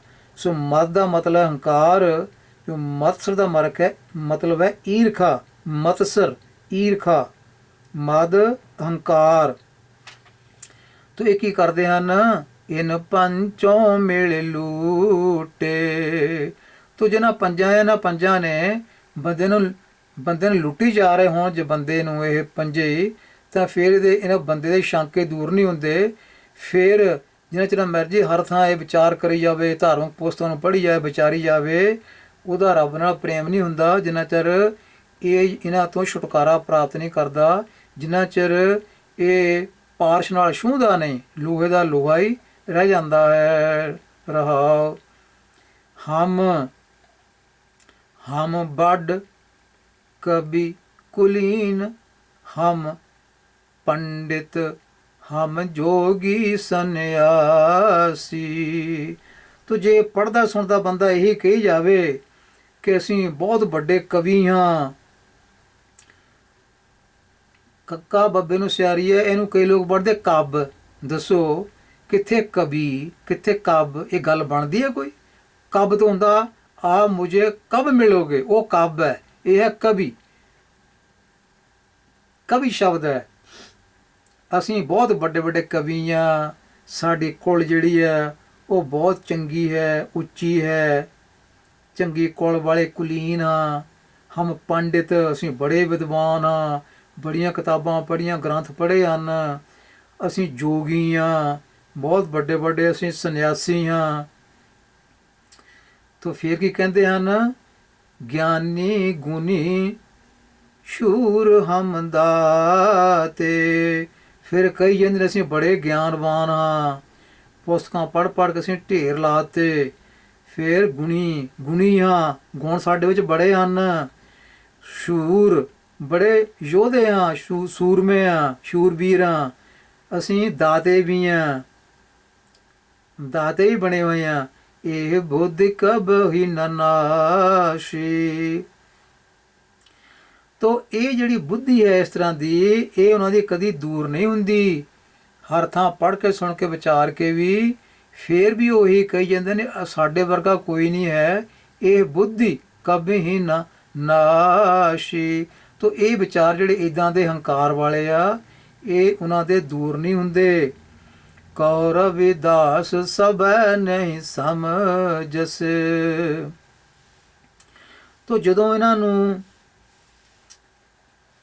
ਲੁੱਟਿਆ ਹੋਇਆ ਹੈ ਕਾਮ ਆਦਿਕਾਂ ਨੇ, ਮੋਹ ਮਾਇਆ ਦੇ ਅਧੀਨ ਹੋ ਕੇ ਜਦੋਂ ਇਹ ਚੱਲ ਰਹੇ ਹਨ, ਕਮਲਿਆਂ ਵਾਂਗ ਫਿਰਦੇ ਹਨ, ਗਲਤੀ ਖਾ ਰਹੇ ਹਨ ਥਾਂ ਥਾਂ ਤੇ ਆਪੇ। ਇਹ ਸਮਝਦੇ ਨਹੀਂ, ਸਭੈ ਨਹੀਂ ਸਮਝਿਸ, ਇਹ ਸਮਝਦੇ ਨਹੀਂ, ਹੰਕਾਰ ਵਿੱਚ ਫਿਰਦੇ ਹਨ। ਭੂਲ ਪਰੇ ਜੈਸੇ ਬੋਰੇ। ਤੇ ਇਹ ਭੁੱਲ ਚੁੱਕੇ ਹਨ, ਜਿੱਦਾਂ ਕਮਲੇ ਹੁੰਦੇ ਹਨ ਉੱਦਾਂ ਇਹ ਭੁੱਲ ਰਹੇ ਹਨ। ਕਮਲਿਆਂ ਵਾਂਗ ਇਹ ਗਲਤੀਆਂ ਖਾ ਰਹੇ ਹਨ, ਭੁੱਲ ਰਹੇ ਹਨ ਲੋਕ। ਅਸੀਂ ਬੜੇ ਕਵੀ ਹਾਂ, ਬੜੇ ਵਿਦਵਾਨ ਹਾਂ, ਬੜੇ ਗਿਆਨੀ ਹਾਂ, ਬੜੇ ਯੋਧੇ ਹਾਂ, ਬੜੇ ਦਾਤੇ ਹਾਂ। ਹਾਲਾਂਕਿ ਦਾਤਾ ਜਿਹੜਾ ਉਹ ਇੱਕੋ ਹੀ ਅਕਾਲ ਪੁਰਖ ਹੈ। ਮੁਕੰਦ ਜਿਹੜਾ ਉਹੀ ਦਾਤਾ ਆ। ਅਸੀਂ ਪੜ੍ਹ ਕੇ ਹਟੇ ਹਾਂ, ਮੁਕੰਦ ਸਾਰਿਆਂ ਨੂੰ ਦੇਣ ਵਾਲਾ, ਪਰ ਬੰਦਾ ਸਮਝੇ ਮੈਂ ਹੀ ਦਾਤਾ ਹਾਂ। ਤੋ ਇਹ ਬੁੱਧੀ ਜਿਹੜੀ ਆ, ਇਹ ਇੱਦਾਂ ਦੀ ਨਾਸ਼ ਨਾ ਹੋਵੇ, ਤਾਂ ਫਿਰ ਬੰਦਾ ਲੋਹੇ ਦਾ ਲੋਹਾ ਹੀ ਰਹਿ ਜਾਂਦਾ ਹੈ। ਮੋਇ ਆਧਾਰ ਨਾਮ ਨਾਰਾਇਣ। ਤੋ ਮੈਨੂੰ ਰਵਿਦਾਸ ਨੂੰ ਤਾਂ ਪਰਮਾਤਮਾ ਦੇ ਨਾਮ ਦਾ ਹੀ ਆਸਰਾ ਹੈ, ਨਾਰਾਇਣ ਦਾ ਹੀ ਆਸਰਾ ਹੈ। ਨਾਰਾਇਣ ਵੀ ਪ੍ਰਭੂ ਪਰਮੇਸ਼ਰ ਨੂੰ ਕਿਹਾ ਗਿਆ ਹੈ। ਜੀਵਨ ਪ੍ਰਾਨ ਤਨ ਮੋਰੇ। ਜਿਹੜਾ ਨਾਰਾਇਣ ਹੈ ਇਹ ਮੇਰੇ ਵਾਸਤੇ ਪ੍ਰਾਣ ਹਨ, ਇਹ ਮੇਰਾ ਨਾਮ ਧਨ ਹੈ, ਇਹ ਮੇਰਾ ਜੀਵਨ ਹੈ। ਤੇ ਇੱਥੇ ਹੰਕਾਰ ਦੀ ਗੱਲ ਜਿਹੜੀ ਹੈ ਉਹ ਛੱਡ ਕੇ ਫਿਰ ਨਾਰਾਇਣ ਦੀ ਸ਼ਰਨ ਵਿੱਚ ਆਉਣ ਵਾਸਤੇ ਇੱਥੇ ਗੱਲ ਕੀਤੀ ਗਈ ਹੈ ਤਾਂ ਜੋ ਬੰਦਾ ਜਿਹੜਾ ਆ ਹੰਕਾਰ ਤੋਂ ਮੁਕਤ ਹੋ ਸਕੇ। ਅੱਗੇ ਪੰਨਾ ਗੁਰੂ ਗ੍ਰੰਥ ਸਾਹਿਬ ਦਾ ਜਿਹੜਾ ਹੈ ਉਹ 1106 ਹੈ। ਇਸ ਪੰਨੇ ਤੇ ਰਾਗ ਮਾਰੂ ਸ਼ੁਰੂ ਹੁੰਦਾ ਹੈ। ਮਾਰੂ ਰਾਗ ਦਾ ਨਾਂ ਹੈ। ਇੱਕ ਓੰਕਾਰ ਸਤ ਗੁਰ ਪ੍ਰਸਾਦਿ। ਤੋ ਰੱਬ ਇੱਕ ਹੈ, ਬਹੁਤੇ ਰੱਬ ਨਹੀਂ। ਸਦਾ ਹੀ ਦੁਨੀਆ ਵਿੱਚ ਉਹ ਵਸਦਾ ਹੈ। ਦੁਨੀਆ ਦੇ ਕਰੇ ਕਣ ਕਣ ਵਿੱਚ ਉਹਦੀ ਜੋਤ ਹੈ। ਗੁਰ ਪ੍ਰਸਾਦ, ਗੁਰੂ ਦੀ ਕਿਰਪਾ ਨਾਲ, ਗੁਰੂ ਦੀ ਬਾਣੀ ਦੀ ਉਪਦੇਸ਼ ਨਾਲ, ਗੁਰੂ ਦੀ ਬਾਣੀ ਨੂੰ ਵਿਚਾਰਨ ਨਾਲ ਉਸ ਨਾਲ ਪ੍ਰੇਮ ਜੁੜਦਾ ਹੈ। ਐਸੀ ਸਿਰਲੇਖ ਹੈ ਰਾਗ ਮਾਰੂ ਬਾਣੀ ਰਵਿਦਾਸ ਜੀਉ ਕੀ। ਐਸੀ ਲਾਲ ਤੁਝ ਬਿਨ ਕੌਣ ਕਰੈ। ਲਾਲ ਜਿਵੇਂ ਮਾਧੋ ਮਾਧਵੇ, ਇਸ ਤਰ੍ਹਾਂ ਲਾਲ ਸ਼ਬਦ ਜਿਹੜਾ ਇਹ ਸੰਬੋਧਨ ਵਿੱਚ ਹੈ। ਸੰਬੋਧਨ ਲੱਲਾ ਜਿਹੜਾ ਮੁਕਤਾ ਹੈ ਮਗਰਲਾ, ਇਹ ਸੰਬੋਧਨ ਕਾਰਕ ਵਿੱਚ ਹੁੰਦਾ। ਐਸੀ ਲਾਲ ਤੁਝ ਬਿਨ ਕੌਣ ਕਰੈ। ਤੋ ਹੇ ਲਾਲ, ਹੇ ਮੇਰੇ ਸੋਹਣੇ ਪ੍ਰਭੂ, ਇੱਦਾਂ ਦੀ ਮਿਹਰ ਜਿਹੜੀ ਆ ਉਹ ਤੇਰੇ ਤੇ ਬਿਨਾ, ਤੇਰੇ ਤੇ ਬਿਨਾ ਉਹ ਕੌਣ ਕਰ ਸਕਦਾ ਹੈ। ਇੱਦਾਂ ਦੀ ਮਿਹਰ ਜਿਹੜੀ ਹੈ ਉਹ ਤੂੰ ਹੀ ਕਰ ਸਕਦਾ ਹੈ। ਗਰੀਬ ਨਿਵਾਸ ਗੁਸਈਆ ਮੇਰਾ। ਤੋ ਉਹ ਜਿਹੜਾ ਗਰੀਬਾਂ ਨੂੰ ਨਿਵਾਜ਼ਣ ਵਾਲਾ ਹੈ, ਉਹ ਜਿਹੜਾ ਸੋਹਣਾ ਗੁਸਾਈ ਹੈ ਮੇਰਾ, ਉਹ ਮਾਥੈ ਸ਼ਤਰੂ ਤਰੈ। ਮਾਥੈ ਸ਼ਤਰੂ ਤਰੈ। ਉਹ ਮੱਥੇ ਉੱਤੇ ਛਤਰ, ਸਿਰ ਉੱਤੇ ਛਤਰ ਵੀ ਚਲਾ ਦਿੰਦਾ ਹੈ। ਭਾਵ ਉਹ ਜਿਹੜੇ ਗਰੀਬ ਹਨ ਉਹਨਾਂ ਨੂੰ ਨਿਵਾਸ ਦਿੰਦਾ ਹੈ, ਉਹਨਾਂ ਨੂੰ ਇੱਕ ਤਰ੍ਹਾਂ ਦਾ ਰਾਜਾ ਬਣਾ ਦਿੰਦਾ ਹੈ। ਦੁਨੀਆ ਉਸ ਨੂੰ ਪ੍ਰਣਾਮ ਕਰਦੀ ਹੈ, ਭਾਵੇਂ ਕਿਸੇ ਵੀ ਕੁਲ ਵਿੱਚ ਪੈਦਾ ਹੋਇਆ ਹੋਵੇ।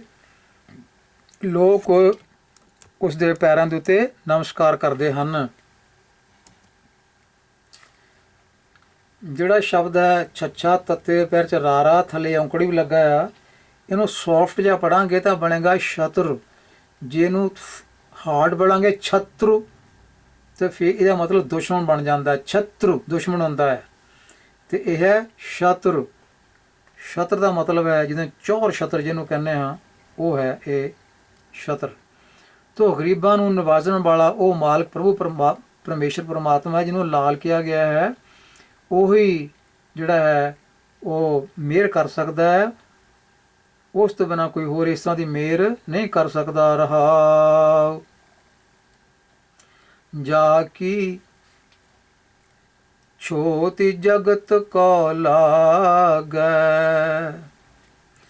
ਤੋ ਐਸੇ ਜਿਹੜੇ ਪਖੰਡ ਬਣਾਤੇ ਇੱਥੇ ਸੰਸਾਰ ਦੇ ਵਿੱਚ ਬ੍ਰਾਹਮਣਵਾਦ ਨੇ, ਬ੍ਰਾਹਮਣ ਖੱਤਰੀ ਸ਼ੂਦਰ ਵੈਸ਼ ਸਮਾਜ ਨੂੰ ਵੰਡ ਦਿੱਤਾ, ਤੇ ਉਹ ਕੁਝ ਲੋਕਾਂ ਨੂੰ ਉਹ ਨੀਚ ਕਹਿਣ ਲੱਗ ਪਏ ਵੀ ਹਾਂ ਇਹ ਤੋਂ ਦੂਰ ਰਹੋ, ਇਹਦੇ ਨਾਲ ਛੂਹਣਾ ਨਹੀਂ ਹੈ, ਕਿਤੇ ਭਿੱਟ ਨਾ ਚੜ ਜਾਏ। ਜਾ ਕੀ ਛੋਤੇ ਜਗਤ ਕੋ ਲਾਗੈ। ਤੋ ਜਿਹਨੂੰ ਲੋਕ ਕਹਿੰਦੇ ਸੀ ਪਰੇ ਰਹੋ ਇਹਦੇ ਕੋਲੋਂ, ਕਿਤੇ ਭਿੱਟ ਨਾ ਹੋ ਜਿਓ, ਤਾਂ ਪਰ ਤੂੰ ਹੀ ਟਰੈ। ਟਰੇ ਦਾ ਮਤਲਬ ਢਲਦਾ ਹੈ, ਦਰਵਦਾ ਹੈ, ਤਰਸ ਕਰਦਾ ਹੈ। ਇਹੋ ਜਿਹੇ ਜਿਹੜੇ ਲੋਕ ਹਨ ਜਿਨ੍ਹਾਂ ਨੂੰ ਲੋਕ ਨੀਚ ਕਹਿੰਦੇ ਹਨ, ਜਿਨ੍ਹਾਂ ਤੋਂ ਪਰੇ ਰਹਿੰਦੇ ਹਨ ਵੀ ਭਿੱਟ ਨਾ ਹੋ ਜਾਈਏ, ਉਹਨਾਂ ਤੇ ਹੇ ਮੇਰੇ ਲਾਲ ਤੂੰ ਹੀ ਕਿਰਪਾ ਕਰਦਾ ਹੈ, ਤਰਸ ਕਰਦਾ ਹੈ। ਸੋ ਟਰੈ ਸ਼ਬਦ ਪੜ੍ਹਨਾ ਟਰੈ, ਤੂੰ ਹੀ ਢਲਦਾ ਹੈ, ਤੂੰ ਹੀ ਕਿਰਪਾ ਕਰਦਾ ਹੈ। ਨੀਚਾ ਊਚ ਕਰ ਮੇਰਾ ਗੋਬਿੰਦ। ਤੋ ਇਹ ਨੀਚੋਂ ਨਹੀਂ ਵਰਡ ਹੈ, ਨੀਚਾਂ। ਇਹਦਾ ਮਤਲਬ ਨੀਚਾਂ ਨੂੰ, ਜਿਨ੍ਹਾਂ ਨੂੰ ਲੋਕ ਨੀਚ ਕਰਕੇ ਕਹਿੰਦੇ ਹਨ। ਧਿਆਨ ਰੱਖਿਓ, ਜਿਨ੍ਹਾਂ ਨੂੰ ਲੋਕ ਨੀਚ ਕਹਿੰਦੇ ਸਨ, ਬਾਬਾ ਨਾਨਕ ਨੇ ਕਿਹਾ ਅਸੀਂ ਉਹਨਾਂ ਨੀਚਾਂ ਦੇ ਨਾਲ ਹਾਂ, ਅਸੀਂ ਉਹਨਾਂ ਨੀਚਾਂ ਦੇ ਸਾਥੀ ਹਾਂ। ਨੀਚਾਂ ਅੰਦਰ ਨੀਚ ਜ਼ਾਤ, ਨੀਚੀ ਹੂੰ ਅਤਿ ਨੀਚ, ਨਾਨਕ ਤਿਨ ਕੈ ਸੰਗ ਸਾਧ ਵੱਡਿਆਂ ਸਿਉ ਕਿਆ ਰੀਸ਼। ਜਿੱਥੇ ਨੀਚ ਸੰਭਾਲੀਆਂ ਤਿੱਥੇ ਨਦਰੀ ਤੇਰੀ ਬਖਸ਼ੀਸ਼। ਤੇ ਇਹ ਗੱਲਾਂ ਜਿਹੜੀਆਂ ਸਮਝਣ ਵਾਲੀਆਂ ਹਨ, ਇਹਨਾਂ ਨੂੰ ਅਪਣਾਉਣ ਦੀ ਲੋੜ ਹੈ। ਤੇ ਅਸੀਂ ਤਾਂ ਇੱਕ ਦੂਜੇ ਨਾਲ ਬਹੁਤ ਜ਼ਾਤ-ਵਤ ਕਰਕੇ ਪਾੜਾ ਪਾਇਆ ਹੋਇਆ, ਪਰ ਬਾਬਾ ਨਾਨਕ ਦੀ ਬਾਣੀ ਕਹਿੰਦੀ ਹੈ ਕਿ ਉਹ ਨਾਨਕ ਵੀ ਨੀਚਾਂ ਦੇ ਨਾਲ ਖੜਾ ਹੈ, ਨਾਨਕ ਉਹਨਾਂ ਦਾ ਸਾਥੀ ਹੈ। ਨੀਚਾਂ ਊਚ ਕਰੈ ਮੇਰਾ ਗੋਬਿੰਦ। ਸੋ ਨੀਚਾਂ ਨੂੰ ਉੱਚੇ ਕਰਨ ਵਾਲਾ, ਨੀਚਾਂ ਦੇ ਅੰਦਰੋਂ ਜੋ ਨੀਚ ਭਾਵ ਹੈ, ਜੋ ਇਨਫੀਰੀਅਰਿਟੀ ਕੰਪਲੈਕਸ ਹੈ, ਇਸ ਨੂੰ ਦੂਰ ਕਰਨ ਵਾਲਾ ਉਹ ਮਾਲਕ ਹੈ, ਕਿਉਂਕਿ ਇਹੋ ਜਿਹੇ ਗਰੀਬਾਂ ਦੇ ਉੱਤੇ ਮਿਹਰ ਉਹੀ ਕਰਦਾ ਹੈ। ਨੀਚਾਂ ਊਚ ਕਰੈ ਮੇਰਾ ਗੋਬਿੰਦ, ਕਾਹੂ ਤੇ ਨਾ ਡਰੈ। ਉਹ ਮਿਹਰ ਕਰਨ ਲੱਗਾ, ਕਿਸੇ ਤੋਂ ਡਰਦਾ ਨਹੀਂ, ਉਹਨੂੰ ਕਿਸੇ ਦਾ ਡਰ ਨਹੀਂ ਹੈ। ਮਿਹਰ ਕਰਨ ਲੱਗੇ ਨੂੰ ਉਹਨੂੰ ਕੋਈ ਭੌ ਨਹੀਂ ਆਉਂਦਾ। ਇਸੇ ਕਰਕੇ ਜਿਹੜਾ ਮੰਗਲਾ ਚਰਨ ਦੇ ਵਿੱਚ ਕਿਹਾ ਹੈ ਕਿ ਰੱਬ ਕਿੱਦਾਂ ਦਾ ਹੈ, ਨਿਰਭਉ ਹੈ, ਨਿਰਵੈਰ ਹੈ, ਉਹਨੂੰ ਕਿਸੇ ਦਾ ਡਰ ਨਹੀਂ ਹੈ। ਤੇ ਇੱਥੇ ਬਾਬਾ ਰਵਿਦਾਸ ਜੀ ਵੀ ਗੱਲ ਕਹਿ ਰਹੇ ਹਨ, ਉਹ ਡਰਦਾ ਨਹੀਂ ਕਿਸੇ ਕੋਲੋਂ, ਡਰ ਹੈ। ਨਾਮਦੇਵ ਕਬੀਰ ਤਿਲੋਚਨ। ਹੁਣ ਉਦਾਹਰਨਾਂ ਦਿੰਦੇ ਹਨ ਗੁਰੂ ਰਵਿਦਾਸ ਜੀ, ਭਗਤ ਨਾਮਦੇਵ ਜੀ ਦੀ, ਭਗਤ ਕਬੀਰ ਜੀ ਦੀ, ਭਗਤ ਤਿਲੋਚਨ ਦੀ, ਭਗਤ ਸਦਨਿਆਂ ਦੀ, ਭਗਤ ਸੈਣ ਦੀ। ਇਹਨਾਂ ਦੀਆਂ ਉਦਾਹਰਨਾਂ ਦਿੰਦੇ ਹਨ। ਇਹਦਾ ਮਤਲਬ ਉਹਨਾਂ ਨੂੰ ਇਹਨਾਂ ਭਗਤਾਂ ਬਾਰੇ ਜਾਣਕਾਰੀ ਸੀ। ਕਬੀਰ ਜੀ ਤਾਂ ਉਹਨਾਂ ਦੇ ਸਮਕਾਲੀ ਸਨ, ਬਾਕੀ ਭਗਤ ਜਿਹੜੇ ਪਹਿਲਾਂ ਹੋ ਚੁੱਕੇ ਉਹਨਾਂ ਦੀ ਜਾਣਕਾਰੀ ਸੀ। ਭਗਤਾਂ ਨੂੰ ਭਗਤਾਂ ਦੀ ਜਾਣਕਾਰੀ ਹੁੰਦੀ ਹੈ ਵੀ ਇਸ ਤਰ੍ਹਾਂ, ਕਿਉਂਕਿ ਲਹਿਰ ਚਲਾਈ, ਭਗਤੀ ਲਹਿਰ ਚੱਲੀ ਸੀ ਉਸ ਵੇਲੇ। ਸੋ ਭਗਤੀ ਲਹਿਰ ਵਿੱਚ ਜਿਹੜੇ ਜਿਹੜੇ ਭਗਤ ਸਨ, ਉਹਨਾਂ ਦੀ ਸੋਝੀ ਸੀ ਇੱਕ ਦੂਜੇ ਨੂੰ ਵੀ ਕਿਵੇਂ ਕਿਸੇ ਨੇ ਪ੍ਰਚਾਰ ਕੀਤਾ। ਤੇ ਉਹ ਤੋਂ ਅਗਾਂਹ ਫਿਰ ਹੋਰ ਭਗਤ ਜਿਹੜੇ ਸਨ, ਉਹ ਇਸ ਤਰ੍ਹਾਂ ਅਗਵਾਈ ਲੈ ਕੇ ਉਸ ਲਹਿਰ ਵਿੱਚ ਸ਼ਾਮਲ ਹੁੰਦੇ ਸਨ। ਤੋ ਇੱਥੇ ਗੁਰੂ ਰਵਿਦਾਸ ਜੀ ਕਹਿੰਦੇ ਹਨ ਕਿ ਭਗਤ ਨਾਮਦੇਵ ਜੀ, ਭਗਤ ਕਬੀਰ, ਭਗਤ ਤਿਲੋਚਨ ਜੀ, ਭਗਤ ਸਦਨਾ, ਭਗਤ ਸੈਣ, ਤਰੈ। ਜਿਹੜਾ ਤਰੈ ਸ਼ਬਦ ਆ, ਇਹਨੂੰ ਪੜ੍ਹਨਾ ਤਰੈ, ਮਤਲਬ ਤਰਦੇ ਹਨ ਜਾਂ ਤਰ ਗਏ, ਲੰਘ ਗਏ। ਸੋ ਕਿਵੇਂ ਲੰਘ ਗਏ ਇਹ ਮਾਲਕ ਦੀ ਕਿਰਪਾ ਹੋਈ ਤਾਂ ਲੰਘ ਗਏ। ਇਹਨਾਂ ਤੇ ਮਾਲਕ ਦੀ ਕਿਰਪਾ ਹੈ, ਕਿਉਂਕਿ ਇਹਨਾਂ ਨੂੰ ਲੋਕ ਛੂਤ ਕਰਕੇ ਕਹਿੰਦੇ ਸਨ ਤੇ ਪਰੇ ਰਹੋ ਸਦਨਾ, ਸੈਣ, ਕਬੀਰ ਵਰਗੇ। ਤੋ ਇਹ ਰੱਬ ਦੀ ਕਿਰਪਾ ਨਾਲ ਇਸ ਸੰਸਾਰ ਸਮੁੰਦਰ ਵਿੱਚੋਂ ਪਾਰ ਲੰਘ ਗਏ, ਮਤਲਬ ਮੋਹ ਮਾਇਆ ਨੂੰ ਜਿੱਤ ਗਏ, ਮਨ ਨੂੰ ਜਿੱਤ ਗਏ। ਤੇ ਪੰਜ ਜਿਹੜੇ ਚੋਰ ਹਨ, ਉਹਨਾਂ ਦੇ ਉੱਤੇ ਗੋਡਾ ਫੇਰ ਗਏ, ਕਹਿ ਸਕਦੇ ਹਾਂ, ਉਹਨਾਂ ਨੂੰ ਢਾਹ ਗਏ। ਕਹਿ ਰਵਿਦਾਸ ਸੁਨੋ ਰੇ ਸੰਤ ਹੋ। ਇਹ ਸੰਤ ਜਨੋ, ਰਵਿਦਾਸ ਆਖਦਾ ਹੈ ਸੁਣੋ, ਇਹ ਗੱਲ ਧਿਆਨ ਨਾਲ ਸ਼ਰਵਣ ਕਰੋ। ਕਿਹੜੀ? ਹਰਿ ਜੀਓ ਤੇ ਸਭੈ ਸਰੈ। ਜਿਹੜਾ ਹਰਿ ਜੀਓ ਹੈ, ਜਿਹੜਾ ਪ੍ਰਭੂ ਪਾਤਸ਼ਾਹ ਹੈ, ਉਹ ਤਾਂ ਸਭ ਕੁਝ ਕਰਨ ਦੇ ਸਮਰੱਥ ਹੈ। ਸਭੈ ਸਰੈ, ਉਸ ਤੋਂ ਹਰ ਇੱਕ ਚੀਜ਼ ਸਰਦੀ ਹੈ, ਉਹ ਹਰ ਇੱਕ ਚੀਜ਼ ਕਰਨ ਵਾਲਾ ਹੈ। ਉਹ ਨਿਮਾਣਿਆਂ ਨੂੰ ਮਾਣ ਦੇਣ ਵਾਲਾ ਹੈ, ਨੀਚਾਂ ਨੂੰ ਉੱਚੇ ਕਰਨ ਵਾਲਾ ਹੈ।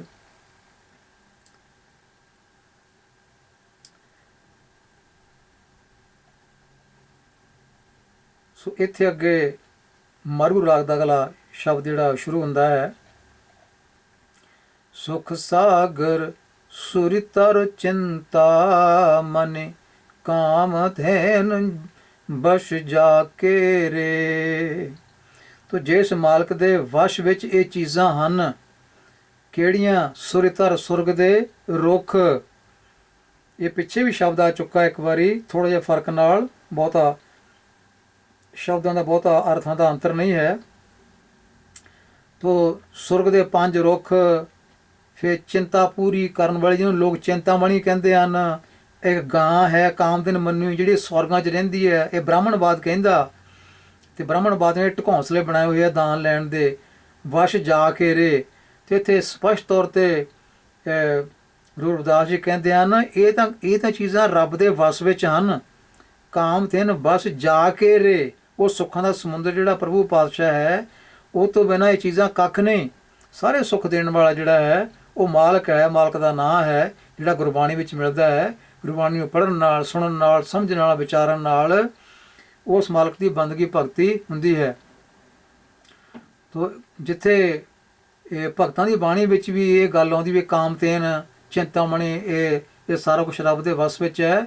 ਉੱਥੇ ਗੁਰੂ ਅਰਜਨ ਪਾਤਸ਼ਾਹ ਜੀ ਨੇ ਸੁਖਮਨੀ ਸਾਹਿਬ ਵਿੱਚ ਵੀ ਇਹ ਗੱਲਾਂ ਕੀਤੀਆਂ ਹੋਈਆਂ ਹਨ ਕਿ ਇਹ ਕਾਮਤੇਨ ਗਾਂ ਜਿਹੜੀ ਹੈ ਅਤੇ ਹੋਰ ਜਿਹੜੇ ਰੁੱਖ ਆਦਿ ਹਨ ਇੱਦਾਂ ਦੇ, ਇਹ ਸਾਰੇ ਮਾਲਕ ਦੇ ਅਧੀਨ ਹਨ, ਮਾਲਕ ਦੇ ਵਸ ਵਿੱਚ ਹਨ। ਮਾਲਕ ਤੋਂ ਇਹਨਾਂ ਕੋਲ ਜ਼ਿਆਦਾ ਕੋਈ ਚਿੰਤਾ ਨੂੰ ਪੂਰਾ ਕਰਨ ਵਾਲੀ ਕੋਈ ਵੀ ਇਹਨਾਂ ਕੋਲ ਸ਼ਕਤੀ ਨਹੀਂ ਹੈ। ਇਹ ਤਾਂ ਬ੍ਰਾਹਮਣਵਾਦ ਦੇ ਘੜੇ ਹੋਏ ਢਕੌਂਸਲੇ ਹਨ।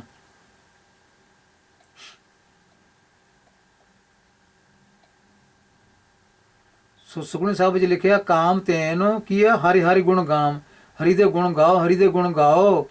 ਤੇ ਇਦੋਂ ਉੱਚੀ ਕੋਈ ਕਾਮਤੇਨ ਗਾਂ ਨਹੀਂ ਹੈ। ਹਰੀ ਦੇ ਗੁਣ ਗਾਉਣੇ ਹੀ ਕਾਮਤੇਨ ਗਾਂ, ਮਤਲਬ ਹਰੀ ਦੇ ਗੁਣ ਗਾਉਣ ਨਾਲ ਹੀ ਆਸਾਂ ਪੂਰੀਆਂ ਹੁੰਦੀਆਂ ਹਨ। ਕਿਸੇ ਕਾਮਤੇਨ ਗਾਂ ਦੀ ਆਸਾਂ ਨਾ ਕਰੋ ਜਿਹੜੀ ਅਗਰ ਸਵਰਗਾਂ 'ਚ ਰਹਿੰਦੀ ਆ।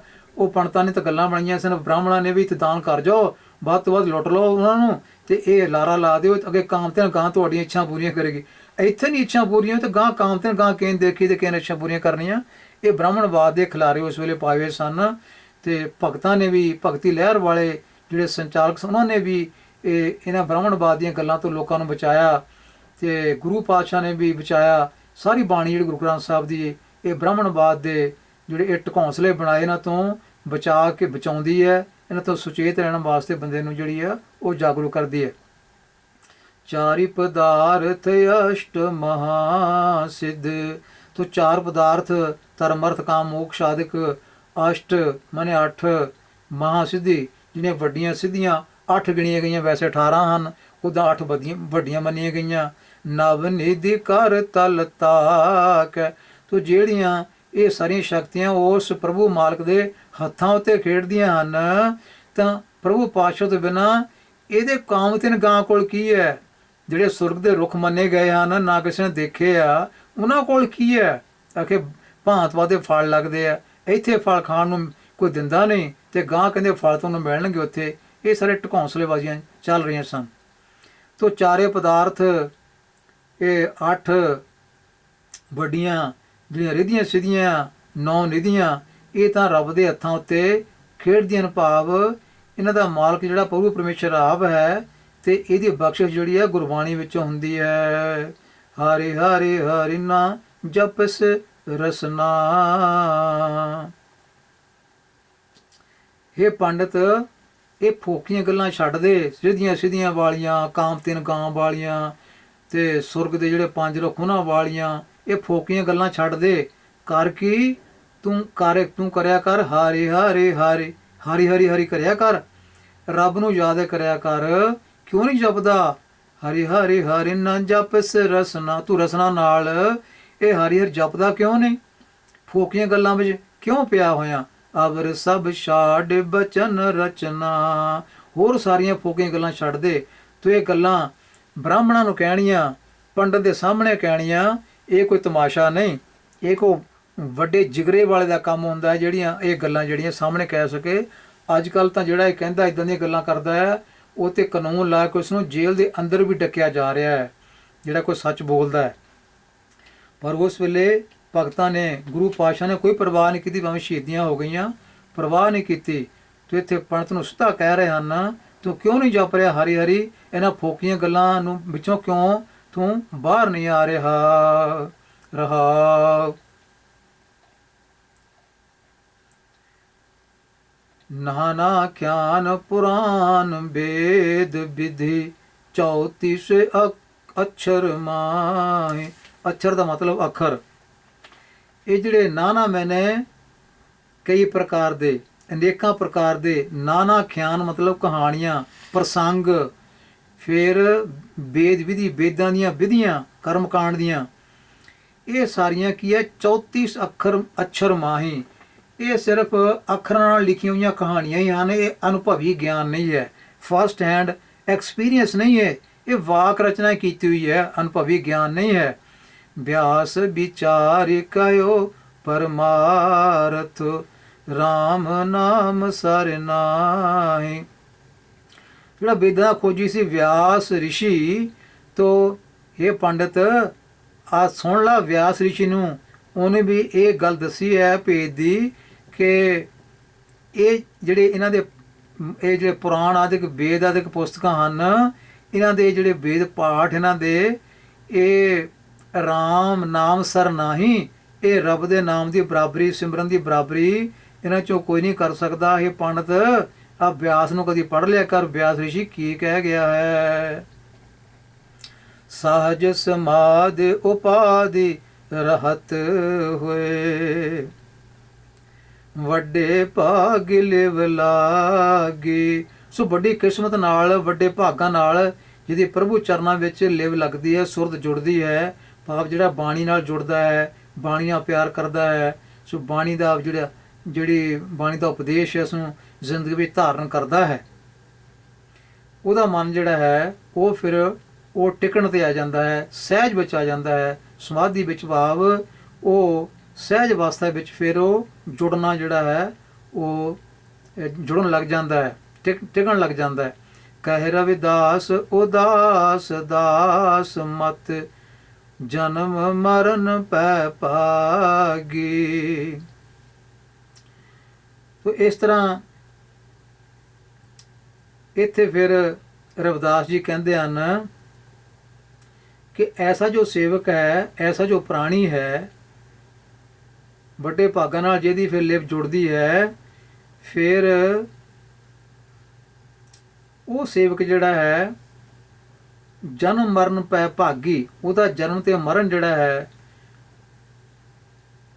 ਉਹਦਾ ਡਰ ਦੂਰ ਹੋ ਜਾਂਦਾ ਹੈ। ਜਨਮ ਮਰਨ ਦੇ ਡਰ ਜਿਹੜੇ ਉਸਦੇ ਉਹ ਦੂਰ ਹੋ ਜਾਂਦੇ ਹਨ, ਤੇ ਉਹਦੀ ਜਿਹੜੀ ਮਤ ਹੈ, ਦਾਸ ਮਤ, ਸੇਵਕ ਦੀ ਮਤ ਜਿਹੜੀ ਹੈ ਉਹ ਫਿਰ ਸ੍ਰੇਸ਼ਟ ਬਣ ਜਾਂਦੀ ਹੈ। ਉਦਾਸ ਦਾ ਮਤਲਬ ਹੈ ਉਹ ਨਿਰਲੇਪ ਹੋ ਜਾਂਦੀ ਹੈ, ਉਹ ਨਿਰਮੋਹ ਹੋ ਜਾਂਦੀ ਹੈ, ਭਾਵ ਮੋਹ ਮਾਇਆ ਤੋਂ ਉੱਚੀ ਹੋ ਜਾਂਦੀ ਹੈ।